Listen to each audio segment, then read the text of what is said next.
Hello and welcome to the webinar. This is Megan Murray from WCASA. I'm joined today by Abra and Olivia Little from UW Population Health Institute.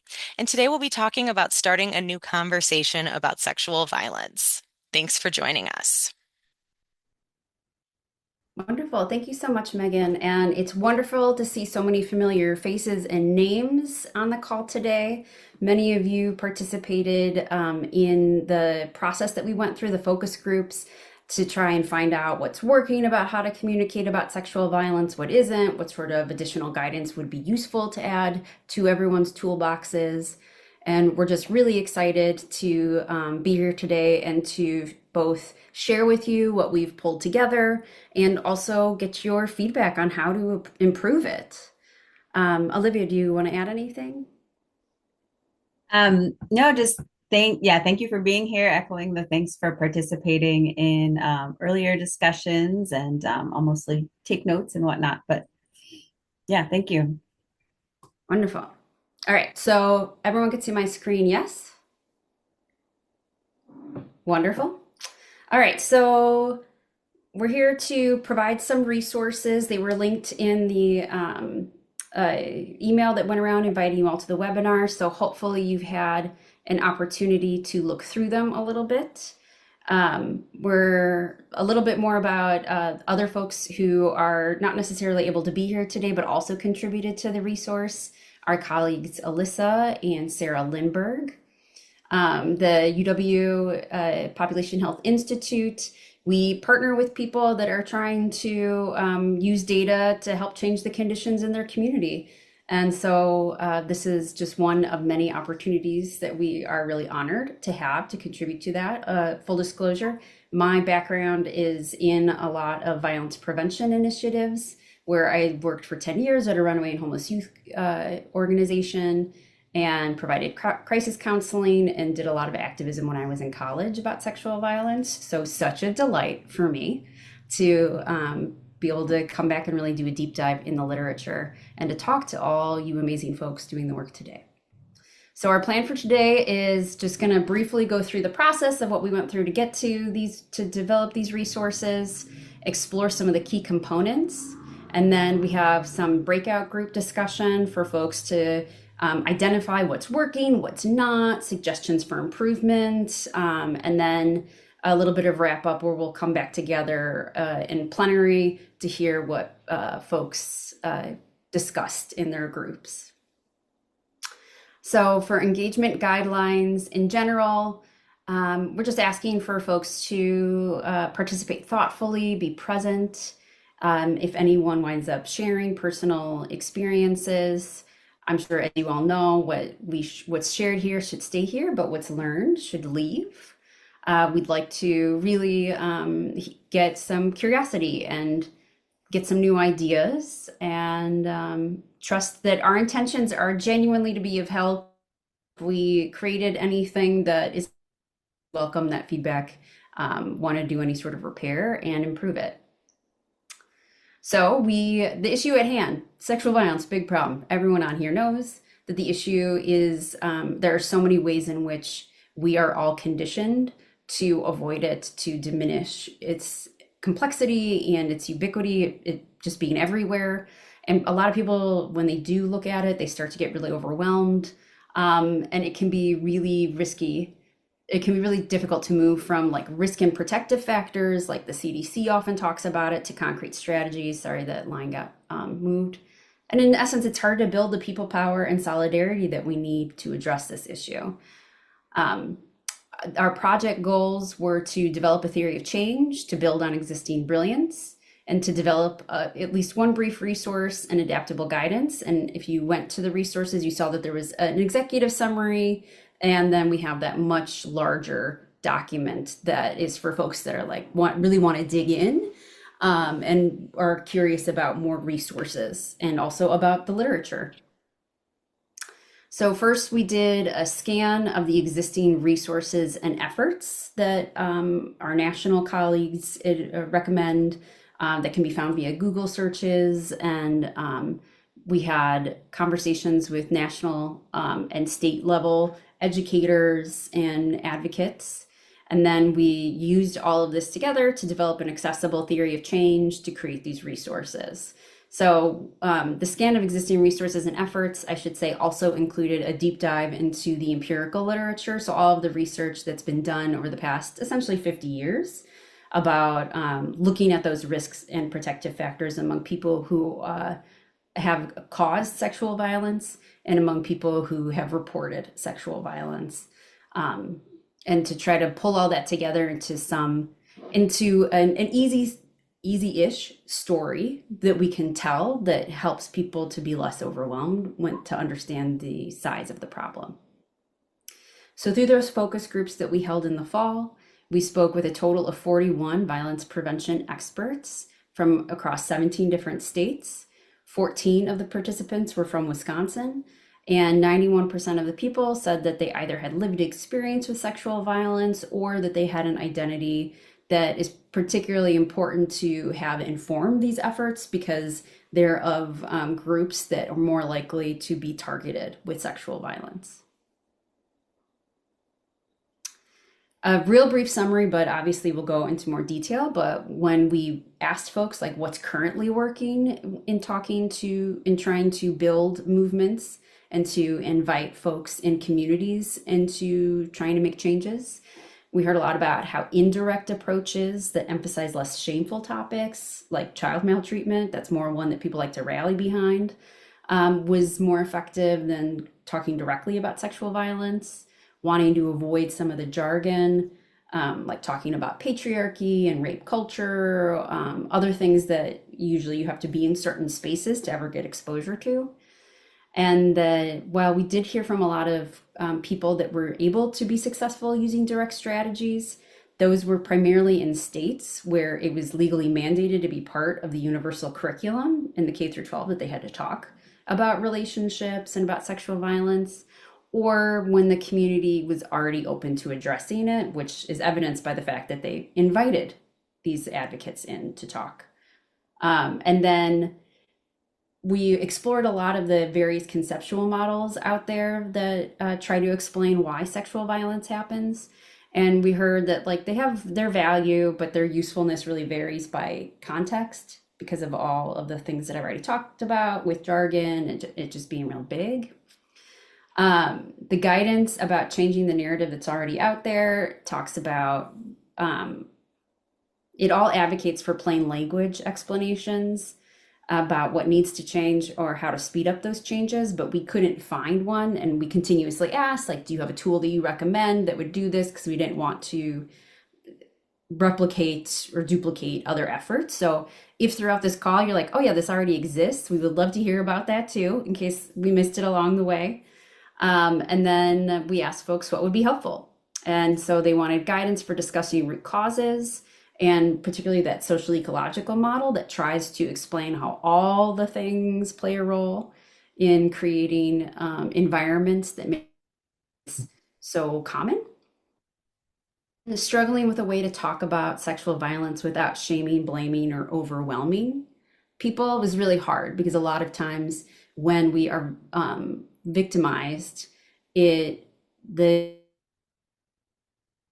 ground for us to make sense of everything in life is if you hurt me, you're bad or you're evil. And unfortunately, we heard that is, one of the big myths is that it's a few bad apples, so to speak. Hey, Abra. Mhm. Just a heads up, it's not too bad. I was still able to understand you, but your sound's breaking up a little bit, so you might want Okay. to turn your camera off. Thank you for that. All right, hopefully this will be better. So what we tried to do was to broaden the view so that folks can understand sexual violence and without overwhelming, to help people to see how everyone benefits from efforts, not just folks who have been victimized, that blends expertise from different ways of knowing, helps us to understand how various issues are connected, and provides language that humanizes the problem and avoids demonizing members of the community so that when people are thinking about sexual violence, they don't solely think about how to punish people, because we know that that is ineffective for stopping sexual violence, as oftentimes if and when people are punished, and we know that's very selective, that they are often put in environments where there's more trauma, and then they are often released and they can cause more sexual violence out in the world. So we wanted to provide people with alternate language that raises the possibility of rehabilitation, and that also makes it really clear what can be done and doesn't make it seem an awful experience to work on it.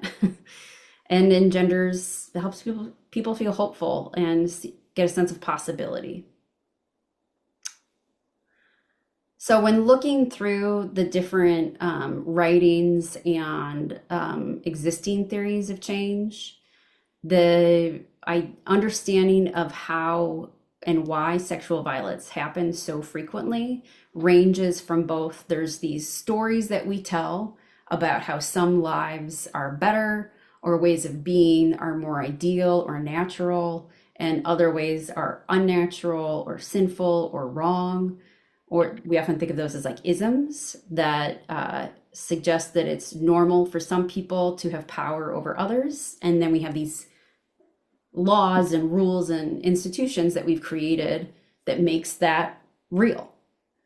And then that we have all of these, it's considered very normal for people to be aggressive, that full scarcity mindset, and that to be powerful means to be the person who gets to make all of the rules, the person who's dominant, the person who's strong, and to be weak is the person who's vulnerable or the person who gets hurt or taken advantage of. That some of it is from trauma, from centuries of displacement or injustice, or just from childhood, that the way that our bodies and minds are always trying to release that trauma, move through it, turn it into something else. And one of those ways that we do it is by recreating circumstances where we get to be the strong person and not the victim, or we get to fight the person off. It's also a control tactic for people in general being kind of terrified of the idea of dying. And the idea that if we're in pain, that is a sign that someone did something wrong, and that you should do everything possible to make sure that you never experience pain, discomfort, and certainly not death. Others have talked about how this reflects some of the pain of being disconnected from land that we have historically had profound relationship with, and with ancestors, that's some of the trauma that's reflected in how common sexual violence is. And then all the stories that we're told about human nature as primarily or exclusively competitive and aggressive, and maybe at most secondarily cooperative and compassionate.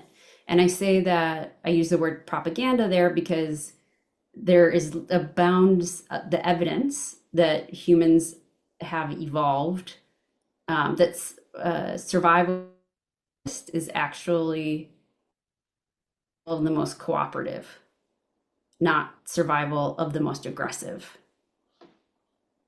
But mostly you just hear about how survival of the fittest is the people who are strongest. So we tried to pull all of these different lines of research, of root causes, and then of looking at what's really common in people who are likely to cause sexual violence and people who have experienced sexual violence. And the bigger resource, referred to as the full resource, begins with section 1, which summarizes the research about sexual violence, and then moves into section 2, which has a revised theory of change. And then finally, section 3 has specific strategies for working at any level of community readiness. And each of the strategies in those sections are divided by, if your community is ready to directly address sexual violence, here's some ideas. And if your community is not ready to, you're getting a lot of pushback, a different way to approach. So all along, we're trying to summarize research, provide visuals, provide concrete action, and do so in plain language. You are welcome to utilize anything in it. The ask is purely that you credit where it comes from and that you let us know how it's working or not, what you need. So I have for the presentation part of the webinar, I pasted some of the pages from the full resource to help familiarize with you. So like I said before, section 1 is about the research, and it takes the approach of trying to humanize how and why sexual violence happen and what we need to make changes for as a community to stop it from spreading. So when you look at a lot of the cognitive functioning data, the thought is that our brains, and all the evidence points to, our brains are making guesses about what to do in every circumstance. And the way that they make those guesses is they receive all the information that we're getting from our body, and they run probabilities. And they're like, what do I think this? I'm feeling my heart rate is high. I'm feeling nervous. What just happened? And from that, they decide whether or not we're really excited about something, or we're really scared. And the way that it runs those probabilities is informed by the information it gets, both from our bodies, but also from the general world. So those stories we're told about what to expect, about how humans are, the likelihood that we'll get hurt, and what's going to come next, and what is the easiest pathway to getting our needs met. So from the brain literature, we know that brains prioritize efficiency over effort. So what we get the most information about is what we're going to turn to. We know that sexual violence is common, partly because it is so familiar. People talk about it, people make jokes about it. We see people acting it out in our media all of the time. And people pressure each other, and it's considered just normal. And for example, I remember when I first started going to bars, and if I didn't have someone touch me inappropriately, I remember thinking that I was not attractive. And it took a while to realize like how messed up that was, that I felt bad if my friends were getting 4th-degree sexual assaulted, but I wasn't. And the truth is that while almost all of us are exposed to these messages, we don't all choose this course of action. So that's why it's like this is a feature of like how brains function. If you feed them this information and say that it's normal and there's not a lot of consequences, and this will get you what you need, brains are more inclined to choose it. So what we need to do is understand how and why certain brains choose it. And in dealing with some of the common myths that we heard, that it's like intentional always, that these are bad guys, they're rare, they're psychos, they're sick. People really have a hard time understanding just like how pervasive it is, and therefore unwilling to do it. So this slide, this visual help folks understand that there are a variety of reasons how sexual violence happens. Sometimes, and frankly, the data about how much of the time it's intentional versus the perpetrator is surprised to learn that their touch wasn't wanted, that's really hard to get concrete details on. But we hear a lot, and it might be that this is just, in retrospect, people are like, I didn't know. But a lot of people who cause sexual violence were like, I didn't mean to do it. And we know that on college campuses, especially, all sorts of data about how using lots of alcohol increases the likelihood. And we know that makes both people less aware of their action and of reading themselves and the other person's bodily messages. We know that a lot of the folks who admit to sexually assaulting accept rape myths that suggest that this is normal, or if she says no, that she doesn't mean it, that's just a first thing, or that they lack a lot of relational and communication skills. And we know that all humans have a desire for connection.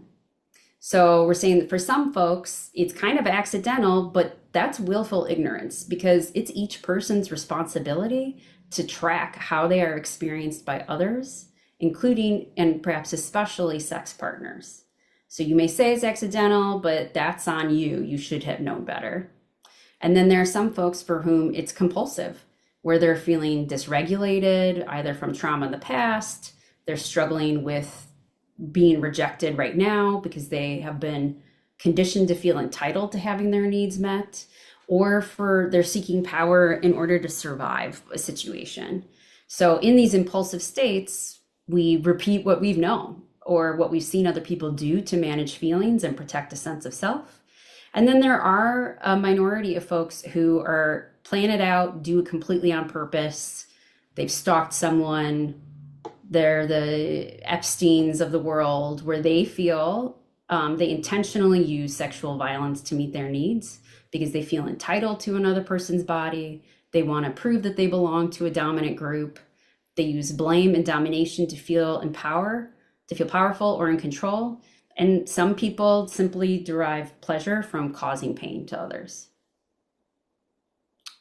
We try to also emphasize how these individual needs that we have and strains, fears combine with systems to create a perfect storm where sexual violence is so accessible. So all people have the need to connect, to feel competent, and to feel free to make their own decisions. And sexual violence is widely demonstrated as an effective strategy to meet these needs, even if it's brief. And social systems continue to permit it because it maintains existing power imbalances. So sexual violence partially satisfies a need for intimacy. I feel less alone right now, even if I forced you to be here with me. It briefly meets the need for control, which pushes away the feeling of the terror of death.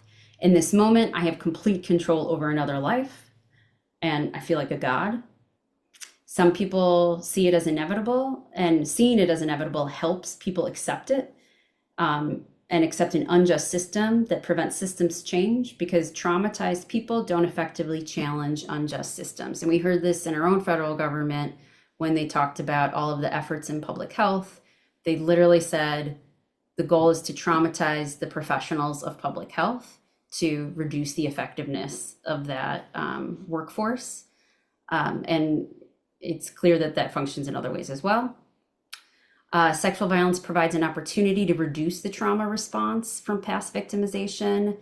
As I said earlier, because by recreating that situation where you're the more powerful person, the aggressor, you can both, one, justify what was done to you, but now you're bigger, what have you, this is the way of the world. Or two, you literally are overriding the past vulnerability with a new layer of power. So when your brain goes to retrieve that memory, it now doesn't just have that moment where you felt powerless and terrified and started to feel shameful, but now also retrieves the memory of you being the powerful one. And then sexual violence is also a tactic for affirming a sense of belonging to the group. So this is sometimes we see groups, you have to do something, you have to sexually assault someone. And I would imagine in the terms of like the Jeffrey Epstein circles, this is about feeling some pressure to do this, but there's a desire to demonstrate that you fit in and into which group you fit. Brains are more likely to choose sexual violence when it's modeled. It's suggested as a feature of a powerful identity. The community rewards it or doesn't provide consequences for it. And when other options are harder to make happen. So this has an image of a human brain doing its best inside of institutions that enable sexual violence, when entitlement is a feature of culture, and when sexual violence is considered inevitable, and the human brain, with all of the information it has, where it thinks sex involves persuasion, aggression, or is impersonal, when it lacks, it says skills, but it should say skills for self or other care, being able to attune to their own feelings or other people's, skills for conflict. When the brain seeks out stories and explanations that feel good and easy over true, that's just how our brains work. It's going to deploy familiar tactics when feeling threatened. It's always trying to connect. It very much needs to belong. And it has a job to integrate traumatic and painful things, to make sense of the world and to help down regulate the autonomic nervous system. And when we have unresolved trauma, we know that the nervous system stays in a state of fight or flight or hypervigilance, and that in itself makes all of our systems function less well. And that's why we get sicker, we have earlier death, chronic illnesses are more likely to happen when we have a lot of unresolved trauma. And so now the motivations for choosing sexual violence, these are different ways to go at and communicate these things. But people seek connection but lack skills. So sometimes people don't know that their touch isn't wanted or how to consensually initiate intimacy. And it could be because they're drunk or that they were never taught these skills. Others become overwhelmed by rage and try to expel that energy in a way that doesn't feel vulnerable. Some people feel entitled because they've been conditioned by having higher status and are taught that they deserve everything, and they're not expected to consider how others feel.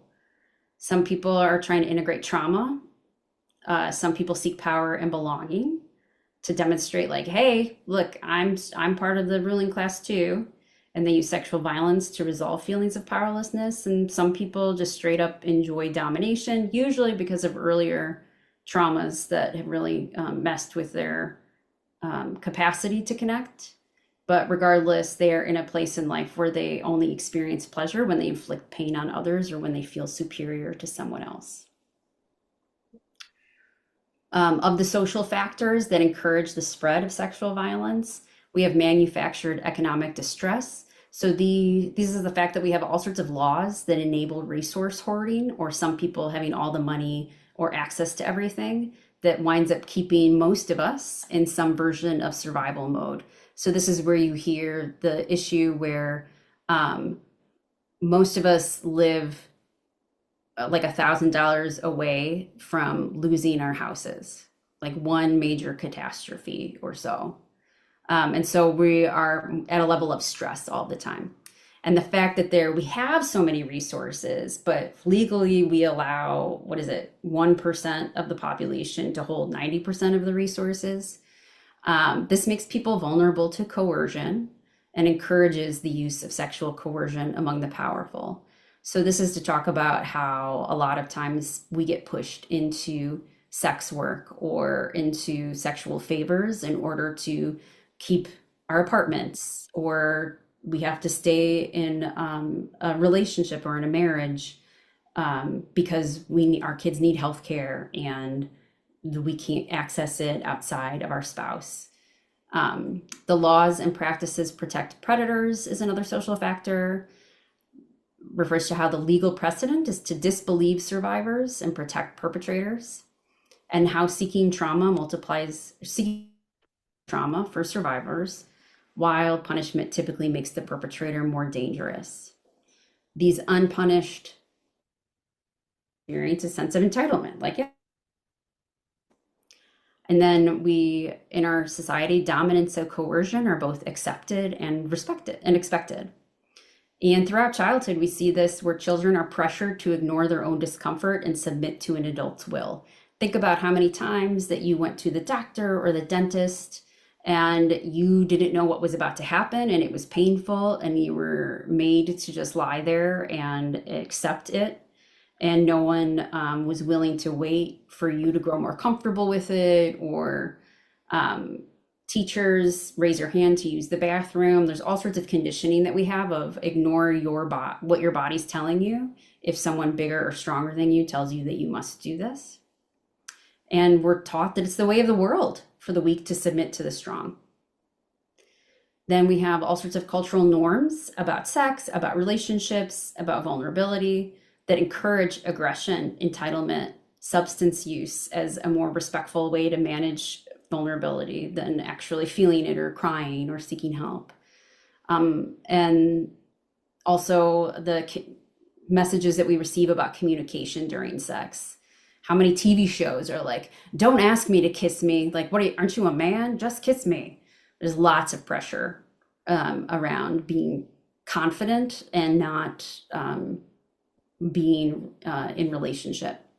And then, of course, there's all the intergenerational trauma. So adverse childhood experiences are common, but support for healing is not. We don't have universal health care. There's lots of barriers to accessing mental health support, especially for folks for whom the dominant Western culture is not aligned with how they understand themselves and their community. And since we have all this intergenerational trauma and barriers to accessing support, our brains managing trauma often recreate that conflict to seek a new ending. So here's a table that just provides examples of cultural norms that affirm versus interrupt the logic that sexual violence is inevitable. There's 2 of them in the larger resource.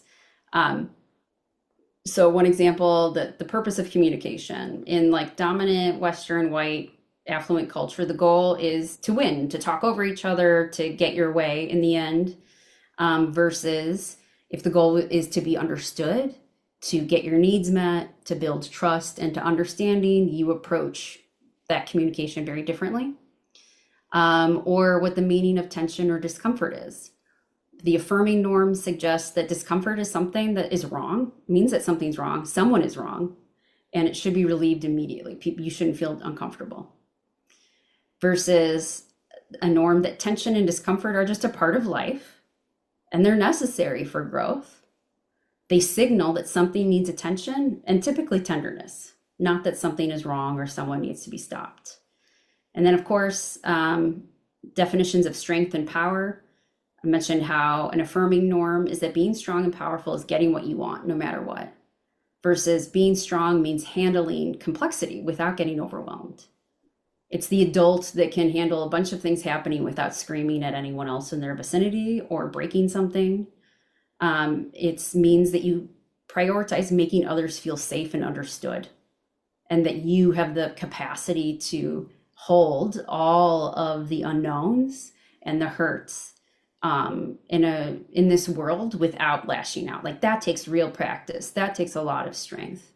And so this is an example of when people are talking about social norming campaigns, these are specific norms that obviously could be adapted and should be adapted to match the language and the values of the community. But this is just an offering to support folks in thinking and being curious about all the stories that we tell that make sexual violence seem inevitable. Okay. Another visual that summarizes some of the risk and protective factors. On the left side, we have people who choose sexual violence tend to have these traits or risk factors. Versus the right side, people who don't choose sexual violence tend to have these traits or protective factors. And the title of it is to reduce risk factors and increase protective factors. So those who choose sexual violence tend to lack the social and emotional skills to understand what their needs are, and to how our skills are when we're under the influence of alcohol in particular, but also other drugs. Highlight alcohol because of how much research has been done tying binge drinking to sexual violence on college campuses. People also tend to have unresolved trauma. They feel entitled. They seek power over or control. Versus people who don't choose sexual violence tend to have some tolerance for feeling distress without trying to take it out on anyone else, and the ability to ask for help, not just demand it or numb the feelings of hurt or vulnerability in order to avoid it. They seek help as needed. They have value humility and compassion as opposites to entitlement. And they have a sense of power that isn't threatened by others' behaviors.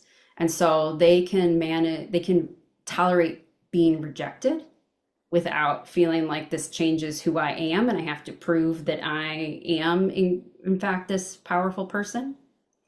And there's all sorts of research and lineages that talk about how people who can sense into something bigger themselves,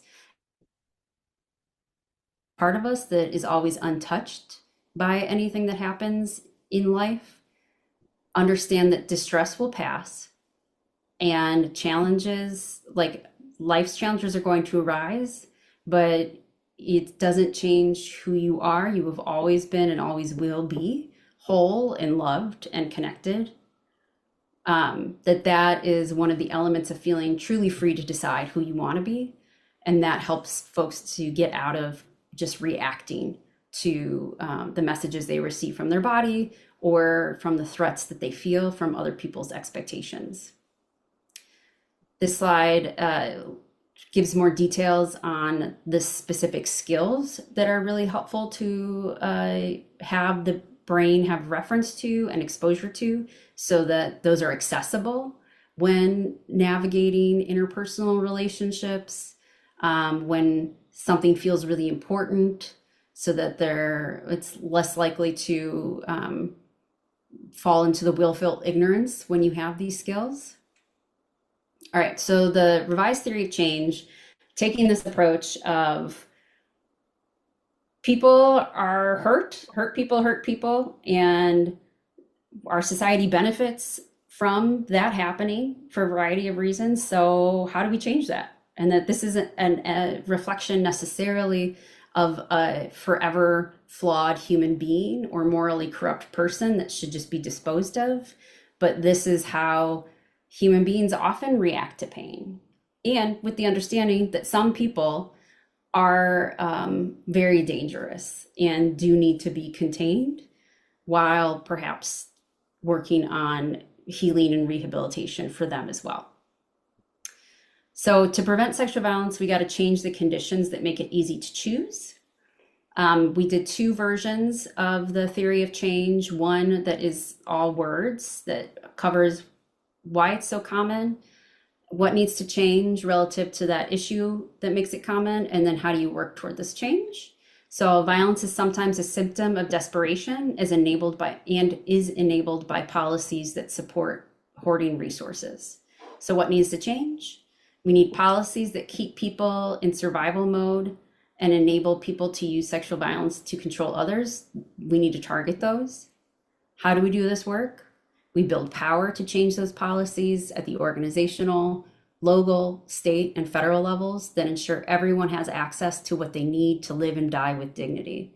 So in the Stop SV Technical Assistance Package, this is talking a lot about creating, and what WCASA did with creating the policies for, was it for parental leave?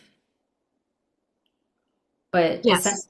okay, yeah. Sorry. Yes. Thank you. Yeah, so improving parity with pay, increasing access to lactation supports, really thinking broadly about how to ensure that everyone has what they need to live and die with dignity. And I would say with softness. All right, so why else is that sexual violence so common? Because coercion and violence are modeled more than nonviolence is. So it's an easy choice for our overwhelmed brains. What needs to change? Social norms. People need to see and hear examples of how to foster consensual intimacy skills.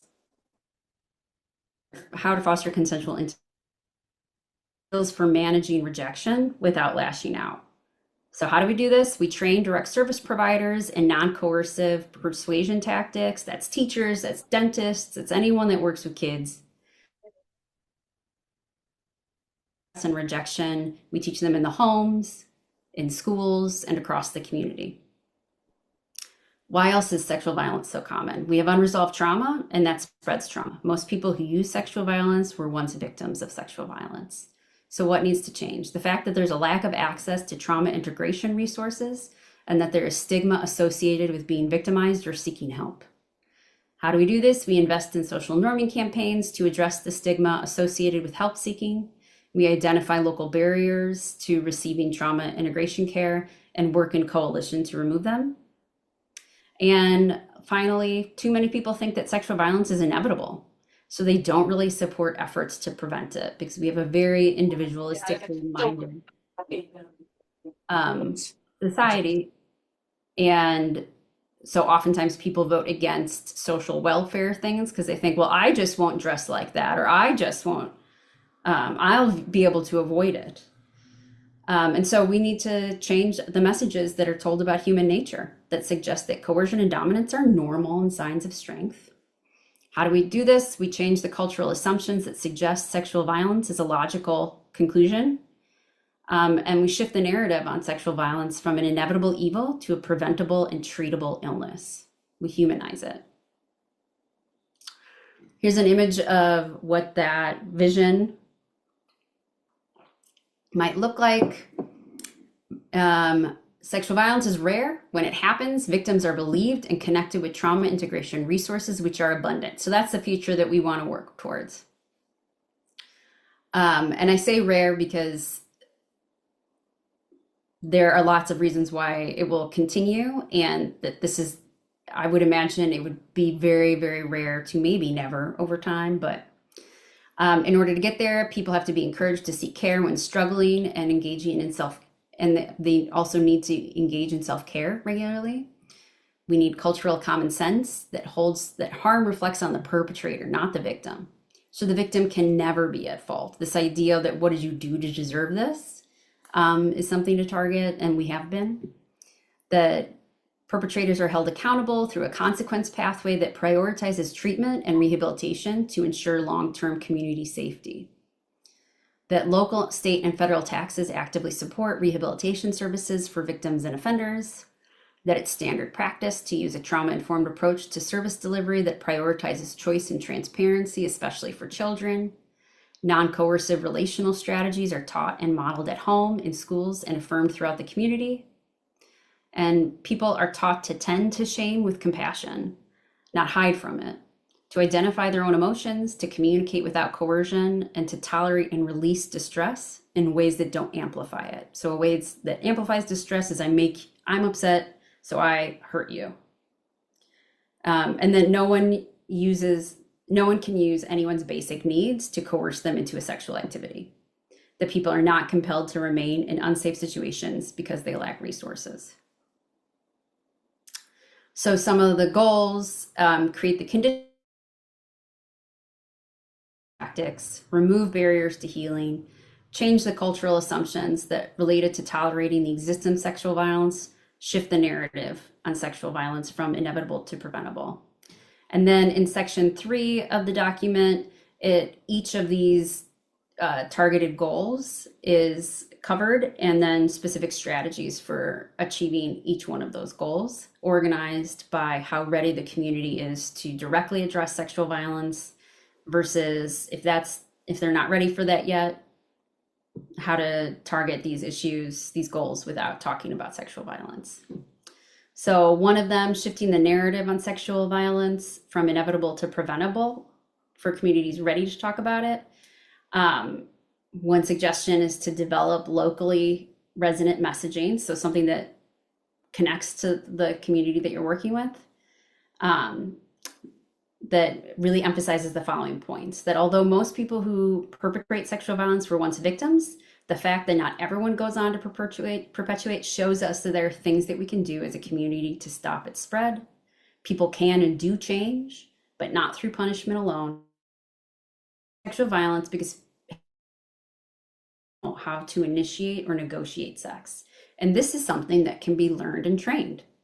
And the stories we tell have power to shape each other's expectations. Let's start telling stories that lead everyone to expect mutual respect and vulnerability. And perhaps most importantly, people can and do heal from sexual violence. There is joy on the other side of this pain. You are not broken or damaged. So then the next page has examples of comparing how viruses spread as a metaphor for helping folks to understand how sexual violence spreads. So for example, organisms are more likely to become infected if their immune defenses are low and they're exposed to a lot of virus. Just like sexual violence is more likely to spread among people who don't get access to trauma integration resources, so that's like the immune system, and who live in a state of threat or fear.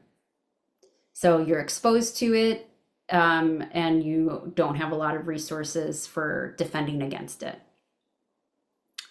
I won't read this whole thing, but I'll jump down 3 to when an organism is already battling a virus, it's more vulnerable to contracting another virus. So when we have intergenerational trauma or childhood victimization, chronic economic stress, and heavy substance abuse, these all make someone more vulnerable to committing sexual violence. Or when someone has an active infection, they need to be quarantined and treated by medical professionals to prevent further transmission. So incarcerating perpetrators without treating the issue inevitably spreads sexual violence within the prison and eventually the community as people are released. This is why punishment is not an effective prevention strategy. All right, so you can go through that in more details versus for removing barriers to healing outside of sexual victimization. This is a list of indirect strategies that focus on anything you do to increase the likelihood that people are willing to acknowledge their pain and seek support to tend to it will wind up reducing the likelihood of sexual violence. And you don't even have to mention sexual violence once. So this is doing social norming campaigns about how life entails pain and we have wounds from childhood, and these can interfere with being your best partner, parent, or friend in adulthood. You can talk about raising awareness about the relationships between heavy drinking and some of these pains from childhood, from when we felt ignored or forced to do things we didn't want to, or we were shamed. Addressing stigma. In each of these, we try to emphasize, partnering with community leaders and really adapting or doing everything in the way that the community needs and leads it. And ensuring that it's all the suggestions are emphasizing the importance of community-led and of community-led efforts, especially if people are coming from outside of it. And then there are some examples about sample messages that could be social normed as well, that make the brain not think that sexual violence is inevitable. Like, I'm responsible for identifying how others are experiencing me, and I'm responsible for righting my wrongs. All right, so that is the quick overview of it. You may have noticed that there were little numbers, like suprascript, that were like tiny and in the upper right corner of some of the words. Those numbers were referring you to the references at the very back of the full resource. So in the full resource, you can go and explore the literature or the other where we are coming up with most of these ideas. We're going to shift in a moment to wanting to hear what you all think and how to improve it. Want to acknowledge that it is really difficult to address all the things in plain language without creating overwhelm, because plain language usually winds up spelling things out in a little more detail. And that can make for a longer and longer resource, and long resources don't really get a whole lot of interaction. So that's why there's both the executive summary and then there's the fuller resource. And can feel too important nuance, like talking about the ruling class without clarifying how that's white, how that's cisgender, how that's assigned, well, just man identified, and all of that. It doesn't highlight how racism and sexism intersect to create very different experiences. So this tried to focus on humanizing it more than helping people understand how these different forces interact to create both different experiences and to intensify and reinforce the reality of sexual violence. And I think that's a limitation. And then I also wonder, does a resource need to be everything to everyone? But so what we would love is to hear any initial reactions. Please drop into the chat. And then we have a 3-question poll. And then we'll move into breakout rooms to collaboratively debrief, co-revise. If you have to jump at any point, we very much welcome your comments. So and just to let you know, the discussion room process will be, what do you like about it? Did anything feel wrong or off? If so, how would you fix it? And how do you imagine adapting it or parts of it for your work? And we're hoping to both get something, like I said, with the 3 questions, just written down already so that we have that to refer back to. And then hoping that the breakout space will help folks. We are so generative when we talk to each other about these things. And ideally, this is an offering. So we would really love your help in making it be useful.